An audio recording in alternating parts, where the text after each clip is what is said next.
안녕하세요, 노서치입니다. 핸드폰 가격이 너무 비싸다고 느껴지는 요즘입니다. 비싼 핸드폰을 아무리 조심히 사용해도 나도 모르게 생기는 스크래치. 이럴 땐 핸드폰뿐 아니라 마음의 스크래치가 더 깊게 새겨지는데요. 그래서 핸드폰을 새로 구매하거나 파손을 경험하게 되면 강화유리 필름을 구매하곤 합니다. 그런데 생폰 느낌을 버리기가 아쉽고 보호 효과가 없다는 의견도 있으며 막상 구매하자니 종류가 너무나도 많습니다. 이번에 노서치에서는 핸드폰 강화유리에 대해 샅샅이 파헤쳐보았습니다. 핸드폰 보호 필름에는 크게 단단한 강화유리 필름과 부드러운 TPU 필름이 있는데 이번 영상에서는 좀 더 대중적으로 많이 사용되는 아이폰 강화유리 필름으로 비교해보았습니다. 비교에 사용된 제품은 총 24개입니다. 신지모루, 빅소 등 인지도 높은 브랜드부터 컬러스케일, 지니비 등 저반사로 유명한 필름까지 후기와 판매량을 고려하여 24개 제품을 선정하였습니다.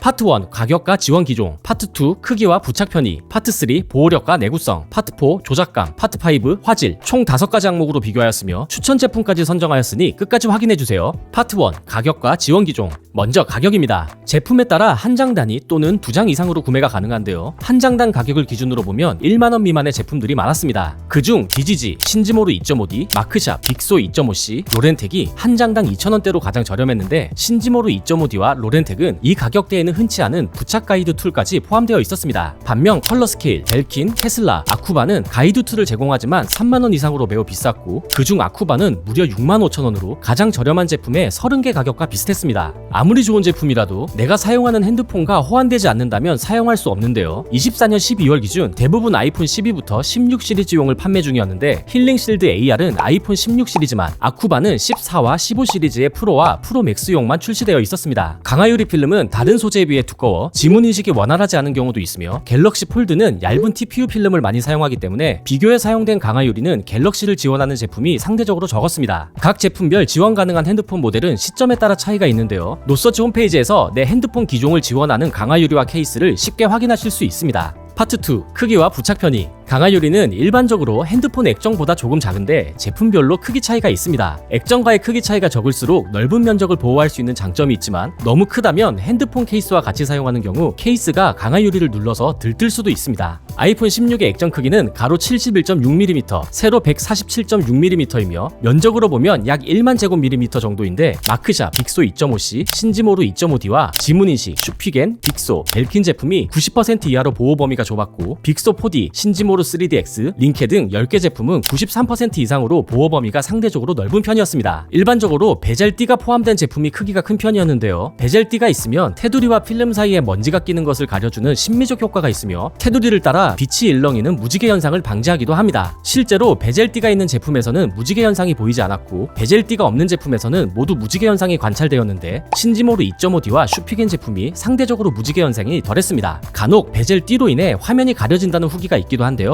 이번에는 베젤띠 두께를 측정하고 부착해보며 화면의 간섭 정도를 확인해보았습니다. 대부분 간섭이 없었지만 베젤띠가 가장 두꺼운 빅소 풀커버의 경우 아주 정확하게 부착하지 않으면 약간의 간섭이 있기도 했는데 실사용 시 간섭이 체감되는 정도는 아니었습니다. 이번에는 여러 종류의 케이스를 끼워보며 간섭으로 인한 들뜸 현상이 발생하는지 확인해보았습니다. 먼저 애플 정품 PC 케이스를 장착했을 때에는 모든 제품이 들뜨지 않았습니다. 다만 상대적으로 두껍고 테두리 가드에 간섭이 심한 TPU 케이스의 경우 가로 68mm, 세로 144mm를 초과한 제품에서 약간의 들뜸 현상이 발생했습니다. 추가로 통합 품질이 떨어질 수 있기 때문에 대부분 강화유리가 수화부 부분을 가리지 않도록 움푹 패여있는 형태였는데요. 오아이, 아이몰, 주파집, 링케, 지니비는 수화부 부분까지 덮는 구조였는데 먼지가 덜 낄 것으로 보였고 통합 품질은 체감 차이가 없어 보호 측면에서 오히려 좋아 보였습니다. 5개 제품 모두 수화부 쪽 유리는 구멍이 뚫려 있는 것처럼 보였는데 실제로는 막혀 있었고 유리만 조금 더 얇은 형태였습니다. 앞에서 얘기한 간섭이나 들뜸을 줄이기 위해서는 강화유리를 정확한 위치에 부착하는 게 중요합니다. 다만 부착 과정에서 먼지가 들어가거나 기포가 발생하기도 하며 정확하게 부착하기가 매우 까다롭기 때문에 부착에 필요한 다양한 액세서리를 제공하기도 합니다. 기본적으로 먼지를 제거하는 스티커는 마크샵 불사지존을 제외한 모든 제품에 포함되어 있었는데 스티커의 개수와 구성에도 차이가 있었으며 그보다 가이드 툴의 유무와 형태, 스퀴즈의 포함 여부에 따라 부착 편의성에 차이가 있었습니다. 일단 가이드 툴이 제공되지 않고 손으로 직접 붙여야 하는 6개 제품은 정확하게 부착하기가 확실히 어려웠습니다. 가이드 툴은 폰 위에 틀 틀을 올리고 부착하는 틀형, 핸드폰 위로 강화유리가 포함된 가이드 툴을 덮는 덮개형, 틀 위에 핸드폰을 올리고 강화유리를 부착하는 혼합형 세 가지로 나뉘었는데요. 틀형에 비해 덮개형이나 혼합형이 정확하게 부착할 수 있었으며 부착 자체도 간편했습니다. 덮개형 중에서는 접착 필름을 떼고 핸드폰 위에 올리는 방식보다 접착면에 붙어있는 필름을 핸드폰에 올린 후 아래로 빼내는 링케, 컬러 스케일, 진입이가 더 편리했고 먼지 유입 또한 적었습니다. 여기에 스키즈까지 있다면 필름을 붙이면서 생긴 공기를 밀어낼 수 있어 더욱 깔끔한 마무리가 가능했는데요.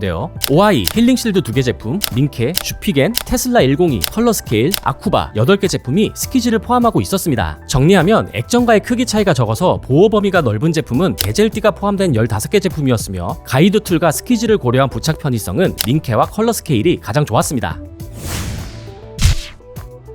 파트 3. 보호력과 내구성. 강화유리를 사용하는 이유는 충격으로 인한 파손과 스크래치로부터 소중한 핸드폰의 액정을 보호하기 위해서인데요. 먼저 파손과 관련된 강도 테스트를 진행했습니다. 동일한 충격을 가했을 때 각 제품이 깨지지 않고 견딜 수 있는지를 비교하기 위해 강화유리를 바닥에 대고 40, 50, 60cm의 높이에서 200g의 쇠구슬을 투명관을 통해 낙하시켜 보았습니다. 이 테스트는 제품별로 3개씩 강화유리를 준비하여 3회 반복해 보았는데요. 마크샵과 아이몰은 모두 40cm 높이부터 깨졌고 로렌텍, 신지모루 3개 제품, 힐링실드 AR, ESR 등 9개 제품은 60cm 높이에서도 깨지지 않았으며 그 외 나머지 제품들은 깨지긴 했지만 모든 회차에서 깨지진 않았습니다. 이후에도 여러 번 추가 테스트를 진행해 보았는데 한 번도 깨지지 않았던 제품이 깨지기도 했습니다. 그래서 이 결과를 신뢰하기는 어렵다고 생각했는데요. 이는 유리가 대표적인 비결정성 고체로 하나의 같은 유리라도 충격이 가해지는 위치에 따라 파손 여부가 달라지기 때문입니다. 또한 실제로 핸드폰 위에 강화유리를 부착한 상태에서 테스트를 해보았을 때 강화유리는 파손되지 않았지만 핸드폰 액정이 파손되는 경우도 있었기 때문에 쇠구슬 테스트는 강화유리가 핸드폰을 보호할 수 있는지를 판단하기에 적합하지 않다고 보여졌습니다. 하지만 하나 알 수 있었던 것은 강화유리에 스크래치나 작은 파손이 생긴 경우 훨씬 더 약한 충격에도 깨지기가 쉽다는 것은 분명하다는 점이었습니다. 따라서 강화유리는 핸드폰 액정에 직접적인 스크래치가 발생하지 않도록 1차로 막아주는 것이 주요한 목적이며 강화유리 자체가 스크래치가 덜 발생하면 교체 없이 오래 사용할 수 있다고 볼 수 있었습니다. 그래서 이번에는 스크래치에 대한 내성을 알 수 있는 도구인 모스 경도계를 사용하여 여러 위치를 긁어보았고 현미경으로 관찰해보았습니다. 마크샵, 로렌텍, BGG, 신지모루 2.5D, 빅소 2.5C 5개 제품은 상대적으로 낮은 경도 7에서부터 긁히는 소리와 느낌이 들었으며 그 외 대부분 제품이 경도 8에서 9 정도에서 긁혔는데 현미경으로 관찰했을 때 빅소 4D, 주파지, 컬러 스케일, 아쿠바 4개 제품이 경도 8, 9에서 타 제품 대비 긁힌 깊이와 깨짐이 적어 경도가 가장 높다고 보여졌습니다. 정리하면 파손 정도는 제품 간의 차이가 있었지만 정확하게 판단하기가 어려웠고 스크래치가 적게 발생하여 오랫동안 핸드폰을 보호할 수 있는 제품은 빅소 4D, 주파지, 컬러 스케일, 아쿠바 4개 제품이라고 보여졌습니다. 파트 4. 조작감.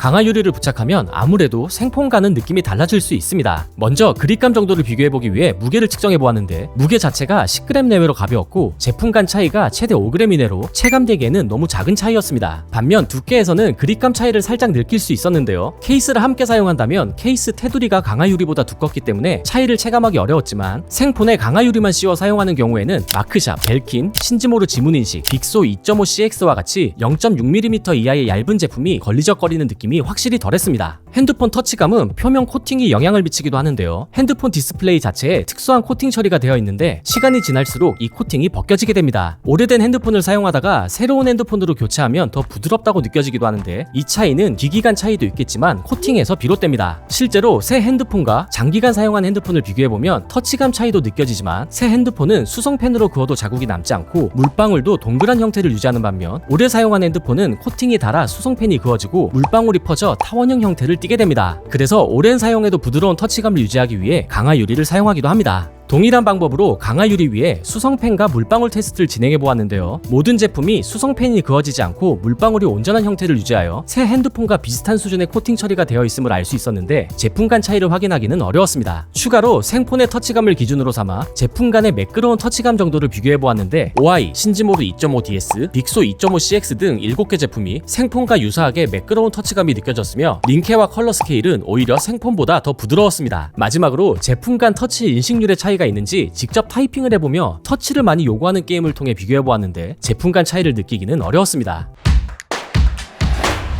파트 5. 화질. 강화 유리를 씌우면 화질에 영향을 주기도 합니다. 이번에는 화질에 가장 큰 영향을 미치는 빛 반사 및 투과 테스트를 통해 화질을 비교해보았습니다. 핸드폰 사용 시 어두운 밤에는 낮은 밝기에서도 화면이 잘 보이지만 햇빛이 강한 야외에서는 화면이 잘 보이지 않아 밝기를 높여 사용한 경험이 있으실 텐데요. 빛 반사율이 낮은 강화 유리는 밝은 환경에서 더 선명한 화면을 감상할 수 있습니다. 빛 반사에 따른 화질 차이를 확인하기 위해 핸드폰에 강한 조명을 비춘 뒤 반사 정도를 체크해보았습니다. 저반사를 강조하고 있는 힐링실드 AR, 컬러 스케일, 지니비 3개 제품은 나머지 제품에 비해 반사되는 빛이 적어 상대적으로 어둡게 보였습니다. 실제로 핸드폰에 영상을 틀어서 비교해보면 차이가 더욱 두드러졌는데요. 강화 유리를 붙이지 않는 생화면과의 차이를 확인하기 위해 화면의 절반에만 필름을 붙여 동일한 영상을 재생해보았는데 저반사 제품 3종은 확실히 더 선명한 화면을 나타냈습니다. 반면 일반 강화 유리 필름들은 기본 화면과의 화질 차이를 느끼지 못했으며 외부의 빛에 의해 화면의 선명도가 좋지 않았습니다. 빛 반사 외에도 강화 유리의 투과율이 높을수록 디스플레이에서 나오는 화면을 그대로 전달할 수 있기 때문에 화질 저하가 적다고 볼 수 있는데요. 이번에는 휘도계를 사용하여 기본 화면의 밝기와 필름을 씌운 후의 밝기를 측정하여 투과율을 비교해보았습니다. 필름을 씌우지 않는 기본 디스플레이 생폰의 최대 밝기는 약 870에서 900 칸델라 정도였는데요. 강화 유리를 부착하면 평균 10에서 12 칸델라 정도 밝기가 줄어들었는데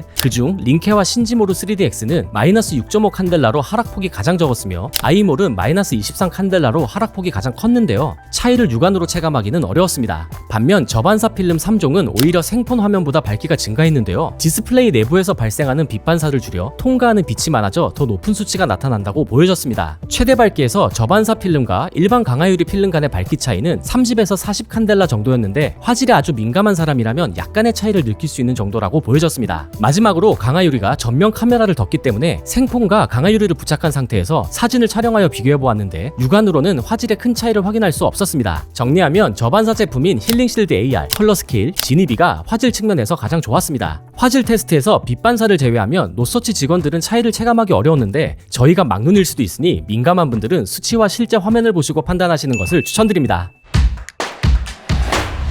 여러가지 테스트를 종합한 강화 유리 필름에 대한 노서치의 결론을 정리해보겠습니다. 일반적으로 베젤띠가 있는 제품이 액정을 보호할 수 있는 면적이 넓지만 케이스와 함께 사용할 때 필름이 들뜰 수도 있습니다. 따라서 베젤띠가 있는 필름을 사용한다면 간섭이 상대적으로 적은 PC 케이스나 TPU 케이스 중에서는 테두리가 얇은 제품과 조합하는 것을 추천드립니다. 간섭과 액정 보호를 위해서는 필름을 정확한 위치에 부착하는 것이 중요합니다. 부착에 자신이 없다면 가이드 툴이 포함된 제품을 추천드리며 덮개형 가이드 툴이 포함된 제품을 구매하면 조금 더 쉬워집니다. 강화 유리를 부착하는 것이 액정의 파손을 담보하는 것은 아닙니다. 다만 핸드폰의 스크래치를 줄이는 목적으로는 훌륭한 선택이며 액정의 스크래치를 줄이는 것 자체가 작은 충격으로부터 파손되는 위험을 줄이며 핸드폰의 수명을 길게 가져가는 데 도움이 됩니다. 핸드폰을 소중하게 보호하고 싶다면 강화 유리와 핸드폰 케이스를 함께 사용하는 것을 강력 추천드립니다. 새 핸드폰을 초반에 사용할 때는 매끄러운 터치감을 느낄 수 있지만 시간이 지나면서 코팅이 닳아 터치감이 뻑뻑해질 수 있습니다. 매끄러운 터치감을 중요하게 생각한다면 필름을 자주 교체하는 것도 좋은 방법입니다. 저반사 처리가 된 필름을 사용하면 조금 더 선명한 화질을 감상할 수 있습니다. 가격이 상대적으로 비싸지만 화질에 민감하거나 낮 시간에 야외 활동이 많다면 고려해보는 것도 좋습니다. 리얼 결론, 저렴한 가격에 가이드 툴까지 제공, 필름을 자주 교체하며 사용하고 싶다면 신지모로 2.5D, 간편한 부착, 매끄러운 터치감, 합리적인 가격까지 모든 부분에서 두루두루 만족하는 필름을 찾는다면 링케 템퍼드 글라스, 스크래치 내구성이 좋은 제품을 찾는다면 한 장 단위로 구매할 수 있는 것도 장점인 주파집 원터치 풀커버, 적은 빛 반사와 높은 투과율로 선명한 화질, 평소 핸드폰으로 넷플릭스, 유튜브를 자주 보고 야외 활동이 많다면 지니비 리얼 컬러 AR, 매끄러운 터치감과 얇은 두께, 생폰과 유사한 그립감을 선호한다면 빅소 2.5CX를 추천합니다. 강화 유리 필름 고민에 도움이 되셨나요? 지금까지 영상을 시청해주셔서 감사합니다. 노서치 앱에서 더 많은 가전, 육아, 생활용품 추천 제품과 최신 정보를 확인하세요.